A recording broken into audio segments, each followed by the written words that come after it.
Assalamualaikum warahmatullahi wabarakatuh. Assalatu wassalamu ala Rasulillah Sayyidina Maulana Muhammad sallallahu alaihi wasallam wa ala alihi wa ashabi azmain, amma ba'du. Baik teman-teman, dimanapun teman-teman berada yang insya Allah yang dimuliakan oleh Allah Subhanahu wa taala, saya doakan mudah-mudahan teman-teman ini ya semakin hari itu teman-teman jauh semakin baik, bertambah semangat lagi, bertambah bangkit lagi, bertambah fresh lagi, dan semakin pulih dan sampai sembuh total. Saya doakan dulu teman-teman, amin ya rabbal alamin. Baik teman-teman, jumpa lagi bersama Bang Andi, tentunya saya di channel YouTube-nya Kang Sunali teman-teman. Nah teman-teman, untuk video kali ini ya, bagaimana cara untuk menghadapi seputaran gangguan asam lambung dan anxiety psikosomatis disorder yang sensasinya itu, yang dampaknya dia takut mati ya. Orang umumnya takut M karena dia takut ya, kalau mau mati itu takut, jadi takut M, padahal tinggal takut mati gitu kan ya. Kenapa harus berpikir takut mati? Dari mana kok bisa timbulnya takut mati? Selalu dihantui dengan perasaan yang nggak enak. Itu dari mana timbulnya? Tetap kembali lagi daripada pikiran kita. Rata-rata yang dikatakan banyak sensasi, ujung-ujungnya para penderita gangguan asam lambung dan anxiety psikosomatis disorder itu hanya dua yang dikhawatirkan, itu yaitu takut mati, takut terkena penyakit berat, dan takut penyakit yang kronis. Itu saja. Belum lagi sensasi yang les-lesan, belum lagi sensasi yang piar-piaran. Kenapa saya harus ngebahas seperti ini? Karena banyak saya gabungkan dari komentar, setiap komentarnya ternyata yang paling banyak itu yang tentang membahas tentang takut M, dan juga takut takut yang sensasi yang les-lesan, ya ujung-ujung akan takut M, akan terkena takut khawatir terkena penyakit berat ataupun penyakit kronis. Nah, baik teman-teman, simak terus video-video saya, jangan di skip-skip teman-teman, agar kalian itu agar kalian tidak gagal paham, agar kalian bisa fokus, bisa menangani ketika sensasi yang saya jelaskan itu datang kepada diri kalian, dan kalian nggak perlu khawatir, nggak perlu cemas lagi teman-teman. Nah, terus yang baru bergabung di channel saya teman-teman ya, jangan lupa yang belum subscribe terlebih dahulu, karena buat saya pribadi itu sangatlah penting. Subscribe itu sangatlah penting. Kenapa? Buat saya pribadi itu agar video-video saya itu bisa berkembang dengan baik. Kalau sudah berkembang dengan baik, tentunya saja itu juga menambah semangat untuk saya selalu bikin video-video seputaran tentang asam lambung dan anxiety psikosomatis disorder teman-teman. Nah, begini teman-teman ya, sekali lagi di sini saya bukan ahli obat, bukan ahli herbal teman-teman ya, apalagi dokter bukan. Saya berdasarkan bercerita tentang seputaran gangguan asam lambung dan anxiety psikosomatis disorder itu teman-teman, berdasarkan pengalaman-pengalaman saya yang dulu saya pernah mengalami, dan saya sebagai penyintas. Dan dulunya sama seperti kalian yang merasakan ketidaknyamanan dengan sensasi, dengan yang rasanya tidak tenang dengan sensasi, selalu berpikiran yang buruk, sama seperti kalian dulu juga. Bagaimana perjuangannya, simak dan tonton sampai habis teman-teman. Nah, baik teman-teman ya, untuk di video kali ini, orang yang mempunyai penderita gangguan asam lambung dan anxiety psikosomatis disorder itu, yang jelas dari berbagai sensasi yang terkenalnya 1001 sensasi itu yang mereka rasakan teman-teman, yang kita rasakan dulu nih, saya rasakannya 1001 sensasi. Mungkin saking seremnya apa saking banyaknya saya nggak ngerti, nggak paham, dan saya pun juga mengalami dulu itu. Apakah 1000 sampai 1000 sensasi? Kayaknya enggak deh, mungkin beberapa ratus gitu kan, atau beberapa puluh. Hanya saja ketidaknyamanannya ini yang membuat saya itu selalu takut, khawatir, cemas, was-was dan seterusnya. Kenapa? Karena orang yang menderita gangguan asam lambung dan anxiety psikosomatis disorder itu rata-rata teman-teman ya, ada dua hal yang ditakutin. Yang pertama, dia takut yang namanya penyakit berat ataupun penyakit kronis, itu yang pertama. Yang kedua, ujung-ujungnya dia takut M, alias mati, alias medodong. Nah, itu dia lebih takut seperti itu. Kenapa bisa seperti itu? Wajar, karena orang-orang terkena anxiety itu ya, orang-orang terkena anxiety disorder itu, mereka itu, kalau menurut saya sesuai dengan pelajaran saya dan menyimak mungkin ratusan teman-teman yang lain, ini cemasnya itu nggak normal. Cemasnya itu dan rasa takutnya itu nggak normal, nggak jelas, nggak normal gitu, yang namanya disorder gitu kan ya. Kenapa? Sebetulnya orang yang punya anxiety, semua manusia punya anxiety, punya rasa takut itu wajar. Tapi yang dikatakan anxiety disorder itu penempatan cemas yang berantakan, yang dikatakan cemasnya itu yang dikatakan nggak wajar. Gini loh, kalian itu selalu bergelut tentang ketakutan, yang selalu dihantui dengan rasa takut, khawatir, was-was, cemas. Apa sih yang takutin? Ya kalian itu yang ditakutin takut mati, takut penyakit berat ataupun penyakit kronis, itu saja. Faktornya dari mana?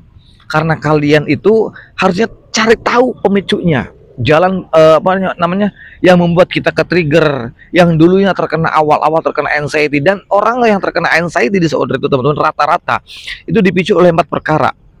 Nah, tinggal kalian yang mana dari 4 perkara ini. Yang pertama, dia daripada genetik.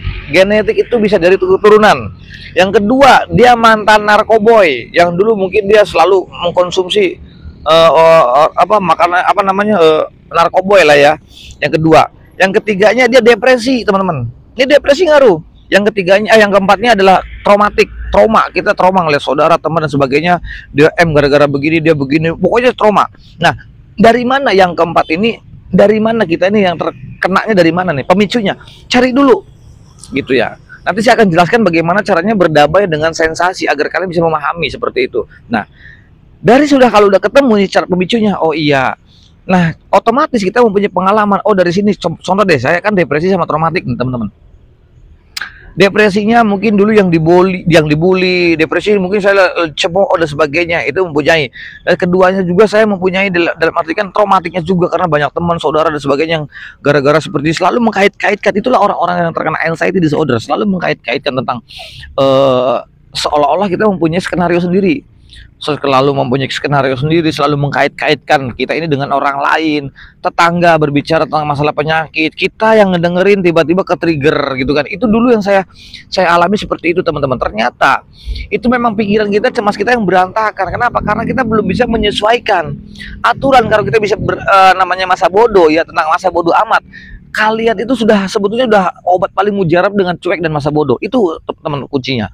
Cuma untuk mengabaikan pola pikiran negatif itu bukan cara berbicara. Memang harus ada etikat ataupun ikhtiar kita gitu, untuk bagaimana cara untuk mengabaikan pola pikir negatifnya, terutama kayak di program jalan pagi, olahraga pagi, berjemur, terus bersosialisasi, berinteraksi, tujuannya untuk mengalihkan sensasi itu. Lalu bagaimana Kang? Kok selalu dengan takut mati? Nah, kita kembali lagi pada tema yang pertama. Kita itu selalu ke-trigger dengan yang namanya sensasi itu timbul. Ketika sensasi itu timbul kayak les-lesan, kayak piar-piaran, kan rasanya yang dulu saya rasakannya. Mungkin teman-teman yang rasanya sama mungkin juga sama lah dengan saya. Yang kayak les-lesan, piar-piaran itu dari mana? Itu yang rasanya les-lesan, piar-piaran itu sangat luar biasa. Dan saya langsung teringat, jangan-jangan gue mati. Nah, pikiran sampah ini yang selalu mikir aku jangan-jangan mati. Nah, timbullah rasa punya ketakutan, dan di situ akan timbul yang namanya panic attack. Sehingga cepetan ke rumah sakit, bawa ke klinik, bawa ke rumah sakit, selalu seperti itu. Karena orang-orang yang terkena anxiety disorder, tempat yang paling nyaman, tempat yang paling aman menurut orang-orang yang terkena anxiety disorder itu adalah IGD alias rumah sakit. Tuh orang-orang yang terkena anxiety disorder. Lalu bagaimana cara untuk mengantisipasinya, untuk menghilangkan rasa mati? Gini deh, untuk menghilangkan rasa takut mati, teman-teman ya. Sekali lagi teman-teman ya, kalian nggak perlu capek-capek memikirkan masalah takut alias takut mati kan gitu lah, alias takut medodong. Nah, ini harus di. Kok bisa seperti itu? Karena urusan mati, is death ataupun end, itu udah ada yang mikirin. Ngapain kan repot-repot harus mikirin gue takut mati? Dipikirin itu kan kerjaan yang dikatakan gak ada kerjaan pikiran tersebut. Kalian coba peluk erat kepada orang-orang yang sudah menyakiti kamu. Kamu harus bisa memaafkan kepada orang-orang yang sudah membuli kamu. Jadi bahasanya kita itu bener-bener tebar kasih sayang kepada siapapun. Kamu harus bisa memaafkan sehingga kamu bisa berdamai dengan sensasi. Nah, itu caranya teman-teman. Kalau kamu sudah bisa memeluk, minimal kamu harus bisa memeluk diri sendiri lah. Aduh, kamu harus bisa memaafkan diri sendiri. Oh ya Allah, ya maafin ya diri saya nih, selama ini mungkin saya tidak bisa menjaga dirinya, menjaga diri ini, tidak bisa jadi amanah dan sebagainya. Harus bisa memeluknya. Oh ya, selama ini mungkin saya lalai, mungkin selama ini saya selalu bergadang, makan sembarangan dan sebagainya, sehingga bisa terkena great anxiety disorder. Jadi berdamai dengan sensasi seperti itu. Lalu bagaimana? Berikan afirmasi yang positif. Saya kuat, saya bisa, dan saya pasti bisa akan melewatinya. Dan jangan pernah berpikir tentang masalah alias mati. Jangan. Kenapa? Buat apa kita mikirin masalah bikin capek pikiran kita, selalu dihantui. Ya, toh nyatanya kalian gak mati-mati. Saya dulu seperti itu. Yang selama ini saya takut khawatir tentang penyakit berat, penyakit kronis, dan orang-orang penderita gangguan asam lambung, anxiety, psychosomatic disorder, teman-teman ya. Ini gak ada kaitannya dengan apa? Dengan penyakit. Gak ada kaitannya dengan penyakit. Ya gak ada. Penyakit berat, penyakit kronis gak ada. Dan ini penderita, brother. Ini bukan penyakit, tapi ini penderita. Penderita apa? Gangguan asam lambung, anxiety, psikosomatis, saudara. Maaf teman-teman kalau seumpama saya di pinggir jalan itu apa suaranya kurang jos ya, masih berisik karena saya posisi ada di pinggir jalan teman-teman ya. Jadi saya mohon maaf kalau seumpama suaranya agak berisik. Nah, lalu bagaimana lagi untuk menghadapi menghadapi takut M? Begini teman-teman ya. Kalian yang pertama, kalian nggak perlu berpikir tentang masalah M, karena masalah M itu teman-teman ya, kalian nggak perlu capek-capek tuh memikirkan masalah M karena sudah ada yang mikirin. Kenapa kalian harus capek-capek memikirkan masalah M? Takut penyakit berat. Kalian itu ya tanpa disadari kalian itu terkena gangguan mental, gangguan psikis. Jadi kamu nerima tuh hal-hal seperti itu, kamu terima tuh. Kalau saya terkena gangguan mental, terkena gangguan psikis, kalian harus bisa menerima dulu.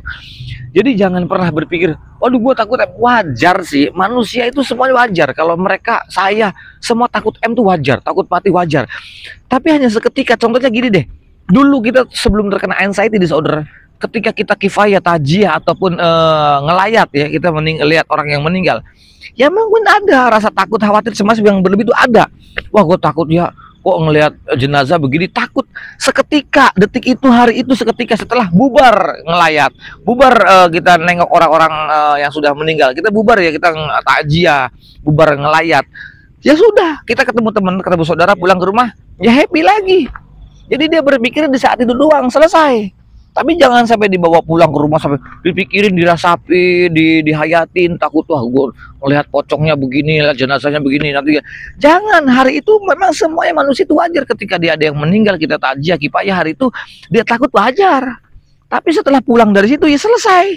Itu orang-orang normal, beda dengan orang anxiety. Jangankan dia ngelihat orang ngelayat gitu ya, takjiah.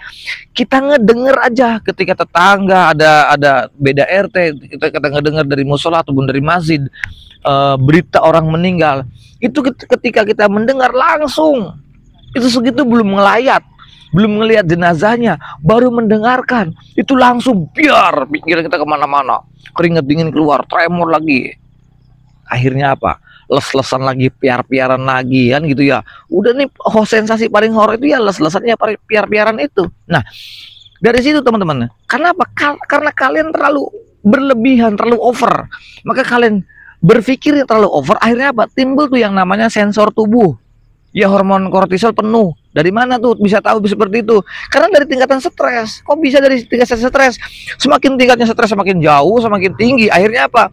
Menimbulkan yang namanya sensor tubuh seperti kayak jantung berdebar, les-lesan, piar-piaran, lunglai, terus juga tremor, keringat dingin keluar semua, napas berat, terus keliengan lagi, mata buram lagi, kadang-kadang nih lutut ataupun kaki terasa lemes, dan itu wajar. Dan itu kalian ketika sensasi itu muncul, kalian harus sadari bahwa ini adalah sensor tubuh yang memberitahu kepada pikiran kita, kepada organ pikiran kita, yaitu bahasanya, lu kalau pikiran jangan terlalu over. Akhirnya gue bunyi deh tuh, gitu kayak piar-piaran dan sensasi muncul itu, dan itu bentuk sensor tubuh. Tapi bagi orang anxiety ya seperti kalian, ketika sensasi itu muncul, kalian ditakutin cuma dua. Waduh, jangan-jangan penyakit berat nih. Waduh, jangan-jangan gue nanti mau M nih, mau berakhir nih. Ya takut pingsan. Nah, itu yang selalu dihantui oleh kalian itu. Bahkan ini tidak ada hubungannya, brother, gitu dengan penyakit berat, penyakit kronis, nggak ada. Ini mental, brother. Kalian tuh mental, fisik, mental kita, psikis kita, cara berpikir kita, mindsetnya yang perlu diperbaiki teman-teman. Jadi kalian itu sekarang udah ketika ada sensasi wajar, oh iya gue terlalu over nih. Ketika sensasi itu muncul, aduh gue terlalu over nih, waduh gue terlalu kelebihan nih berpikirnya. Kamu abaikan, afirmasi, peluk erat, berdamai dengan sensasi, kamu alihkan jalan-jalan. Kalau kamu sore jalan-jalan. Kalau misalnya malam kejadiannya, triggernya, sensasi muncul lagi, ya kamu harus bisa jalan-jalannya di dalam rumah ataupun di depan rumah untuk memberikan afirmasi yang positif, tujuannya untuk mengalihkan. Dan selama itu kamu belajar dari situ, kamu bisa kok untuk membangun mental kamu dengan sendirinya, bisa kok. Kamu tonton video-video saya, terapkan metode-metodenya, kamu jalankan, nah, terus kamu amalkan sehari, 2 hari, seminggu, 2 minggu. Nanti perubahan-perubahannya itu akan, coba lihat di komentar-komentar saya. Alhamdulillah mereka semua udah sebagian, apalagi komentar-komentar yang di pertengahan video-video saya sebelum-sebelum itu banyak. Alhamdulillah udah udah 90% bahkan sampai 100% mereka sembuh, dan bahkan sampai udah ada yang jadi mentor, dan itu sangat luar biasa, jos buat saya pribadi. Tetap semangat terus. Kalau kalian memang sudah sembuh, tolong bantu orang-orang yang terkena anxiety disorder, bantu mereka untuk lebih cepat lagi pemulihannya, lebih tambah lagi semangatnya, berikan dia semangat, berikan dia edukasi video-video kita agar kalian itu bisa termotivasi gitu. Kenapa? Karena orang anxiety disorder itu kalau kalian mencari obat tuh salah besar gitu ya. Kenapa? Karena yang dibutuhkan orang-orang sebetulnya, orang yang dibutuhkan yang orang-orang terkena anxiety disorder itu ya sebetulnya teman yang bisa mengerti, bisa memahami kalian, bisa mengerti kalian, yang bisa mendengarkan curhatan kalian. Itu sangat penting, teman-teman. Nah, jadi kalau kalian mencari obat herbal dan sebagainya, obat ini itu salah besar. Karena kita memang harus mencari tahu pemicunya apa, kendalanya seperti apa, terus apa yang kita takutin itu dirilis, teman-teman. Jadi terus juga kita harus bisa mengontrol emosional ataupun emosi kita, dikontrol. Itu bisa membantu masa penyembuhan kalian. Emosi itu banyak, seperti ingin sembuh, ngotot banget pengen sembuh. Kamu jangan cari sembuhnya, cari bagaimana kamu caranya hidup normal, teman-teman. Orang sembuh ya itu belum tentu normal, tapi kalau orang normal udah pasti sembuh, udah pasti sehat. Nah, kamu kejar deh. Contoh gini, hidup normal itu biasanya dulu kalian itu kalau mau pergi aja, nggak harus mikir. Di tempat keramaian, ngumpul sama teman-teman, jauh dari kemana-mana, ya biasa aja. Yang ada juga kita menikmati perkumpulan itu, menikmati suasana itu. Itu yang namanya normal. Lah sekarang kita terkena anxiety, dikatakan kita nggak normal. Kenapa? Karena kita nih mau pergi harus mikir, mau makan harus mikir, mau tidur pun harus mikir, traveling kemana-mana, mau mandi mikir, pokoknya mau pergi pun mikir juga. Kalau udah dipaksakan untuk pergi dan kumpul bersama teman-teman di keramaian, dia mikir lagi. Jadi orang-orang yang terkena anxiety disorder itu kebanyakan mikir, brother. Selalu kebanyakan mikir, kebanyakan ritual, kebanyakan alias pikirannya mamambra kemana-mana. Giliran muncullah sensasi, timbul ke trigger lagi. Itu kenapa kita mudah cemas, mudah khawatir, karena kita nih belum apa-apa selalu mikir, selalu terlalu waspada pikiran kita. Giliran muncul sensasi, padahal itu sensasi wajar, brother. Padahal itu sensasi wajar. Ketika satu aja sensasi yang muncul, akhirnya gampang ke-trigger, panik lagi, khawatir lagi, cemas lagi, berlebih, was-was lagi. Oh, pengen buru-buru pulang, ayo cepat pulang, ayo pulang, ayo. Udah pulang, ayo cepat rumah sakit. Itu dulu yang saya alami, teman-teman. Jadi kalian nggak usah kebanyakan mikir dan jangan terlalu sepaneng. Apalagi kalau berbicara takut takut mati, takut les-lesan, piar-piaran, dan sensasi yang namanya les-lesan, piar-piaran itu, teman-teman, sekali lagi kalian nggak usah kaget, nggak usah khawatir. Kenapa? Karena itu bentuk respon tubuh. Karena kalian pikir yang terlalu over, terlalu sepaneng, akhirnya dikait-kaitkan, gue jangan-jangan mau mati, gue jangan-jangan, selalu seperti itu aja. Nah, sekarang stop, teman-teman, nggak usah khawatir. Yang penting kalian tuh boleh waspada, tapi jangan terlalu over waspadanya. Jangan dipikirin, nanti gue kumat gak ya?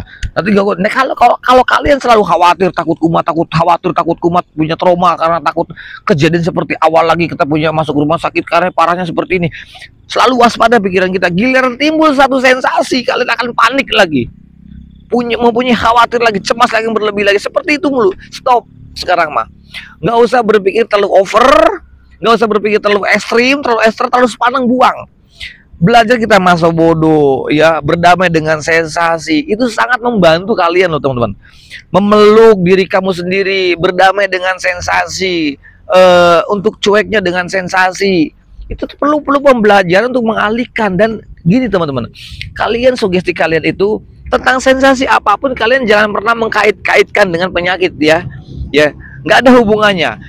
Yang kedua, yang lebih utama, jangan pernah mengkait-kaitkan untuk masalah takut mati itu urusan Tuhan. Sudah ada yang mikirin, iya toh syarat mati nggak harus sakit, nggak harus tua gitu. Jadi kalian nggak perlu takut, nggak perlu khawatir. Nyatanya kalian tuh sehat, periksa bolak-balik ke dokter, ke rumah sakit, di EKG jantung normal, hanya diponis asam lambung saja, ujung-ujungnya digiring ke psikiater.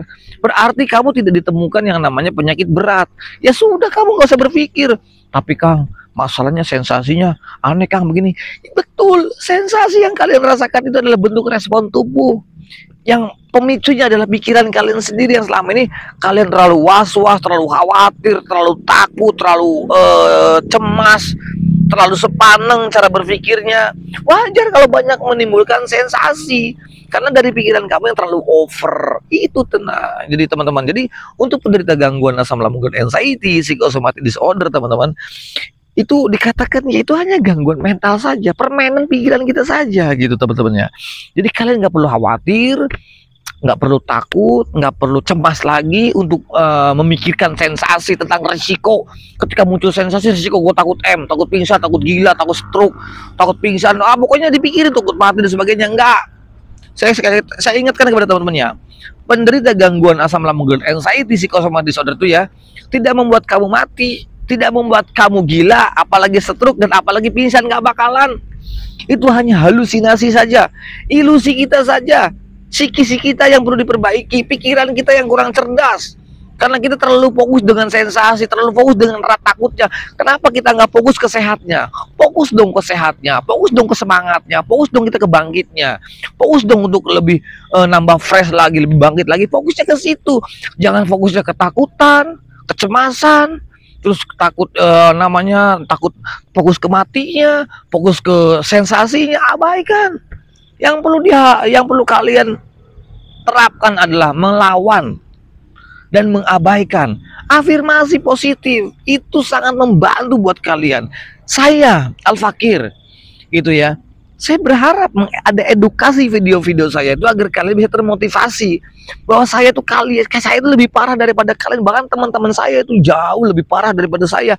Mereka sudah sembuh total sampai sekarang, sembuh total gitu. Nah, apalagi teman-teman, jadi teman-teman nggak usah khawatir sekarang, cukup nggak usah khawatir, nggak perlu takut, nggak perlu cemas. Kenapa? Tidak ada yang perlu dikhawatirkan, tidak ada yang perlu dicemasin, tidak ada yang perlu diwaswasin, nggak ada. Karena ini bukan penyakit, ini hanya merupakan penderita gangguan asam lambung dan anxiety disorder ini teman-teman. Pola pikir kita, mental kita yang perlu diperbaiki. Kenapa kok mental? Contoh buktilah. Dulu kita pergi ke keramaian biasa-biasa aja, sholat Jumat juga biasa-biasa. Sekarang terkena anxiety disorder, tanda mentalnya rusak, tanda mentalnya dikatakan mental bobrok, mental bocing, mental kalengan. Kenapa? Kita mau pergi takut, apalagi pergi ke tempat keramaian, apalagi pergi sholat berjamaah, sholat Jumat, belum lagi pergi ke pasar, ke mall, semua serba takut. Bahkan mau pergi pun kita harus mikir, apalagi di tempat seperti ini yang jauh kemana-mana gitu. Kebetulan saya ada di salah satu Banyumas, yaitu tepatnya di daerah Darmaji, Taman Diponegoro. Mungkin orang-orang yang Banyumas paham gitu ya, letaknya yang arah daripada Aji Barang tembusnya ke Karangpucung itu lewat Darmaji, nanti di tengah-tengah itu ada yang namanya Taman Diponegoro. Nah, saya posisi di sini karena view-nya sangat lumayan bagus. Saya ambil pinggir jalan walaupun keramaian ya. Saya mohon maaf ya teman-teman ya. Sekali lagi teman-teman, untuk para penderita gangguan asam lambung dan anxiety psychosomatic disorder dimanapun teman-teman berada, khususnya di Indonesia maupun di luar negeri, Malaysia, ya di Brunei, saya kasih tahu teman-teman ya, jangan pernah takut karena penderita gangguan asam lambung dan anxiety psychosomatic disorder itu tidak berbahaya sama sekali. Dan kalian tetap kuncinya satu, semangat. Jangan pernah down, jangan pernah ke-trigger tentang sensasi yang muncul di dalam tubuh Anda. Karena sensasi itu aturan tidak muncul karena daripada pola pikir kalian. Jadi kalian sadar, sensasi ini bisa muncul daripada pikiran kita yang selama ini kita terlalu was-was, takut, khawatir, cemas yang berlebih itu. Jadi kalian teman-teman sekarang sudah diganti, dirubah mindsetnya. Jangan sampai kalian ini mudah tergoda, mudah lemah cuman gara-gara sensasi. Biarin, kita nggak bisa menolak sensasi karena sensasi itu muncul daripada pikiran kita. Kamu aturan memeluk dan berdamai dengan sensasi, baru kamu akan bisa melewati masa-masa itu. Seestu benar-benar teman, tapi programnya seperti olahraga pagi, bersosialisasi, berinteraksi itu penting sekali. Dan istirahat malamnya juga harus cukup teman-teman. Kenapa?